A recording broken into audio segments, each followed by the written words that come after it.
بنتكلم اليوم عن خلاف بين علي عبد الله حصل وبين عبد ربه منصور.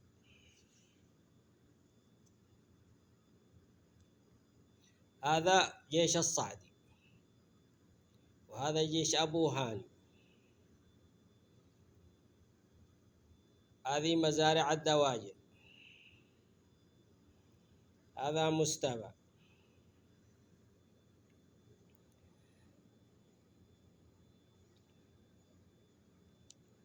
هذا المحابشة،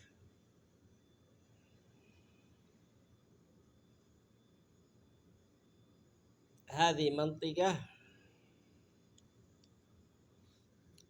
اخترقت من مالك الدواجن. كان في اجتماع هنا في العصر بين مالك الدواجن والرئيس علي عبد الله. هنا عبد ربه منصور هادي مسؤول عن البوابة هذه، وهذه البوابة اخترقت، احنا كنا فيها. فحصل خلاف في العصرية، وجاء علي عبد الله ونبه على الحراس ياخذوا حذرهم في حاجة بتحصل داخل هذا المكان، وفي أشخاص بيدخل. دخل مالك الدواجن من البوابة هذه بدون علم حارس. الحارس كان هنا في منطقة صيانة، واتجه لعلي عبد الله، بينهم حسابات وبيصفوها. كان مختبي علي عبد الله، رجع مالك الدواجن وطلع.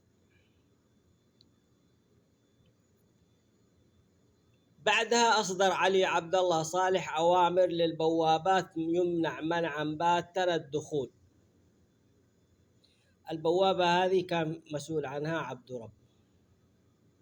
جاء شخص يبغى خدمات طبية، كانت هنا يبغى يعالج زوجته، أطلق النار عبد ربه على هذا الشخص بأوامر من علي عبد الله صالح. حصل تحقيق ومساءلة وطلع ونزله. علي عبد الله صالح قال أنا ما أعطيت عبد ربه هادي يطلق النار على شخص مريض يبغى العلاج.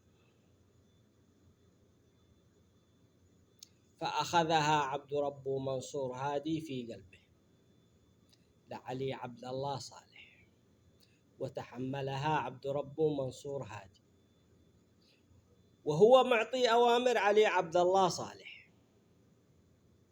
لكن وقت الجد، وقت ما أطلق النار علي عبد ربه، أنكروا علي عبد الله صالح،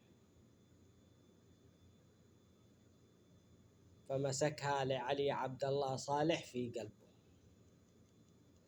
وردها له أضعاف مضاعفة.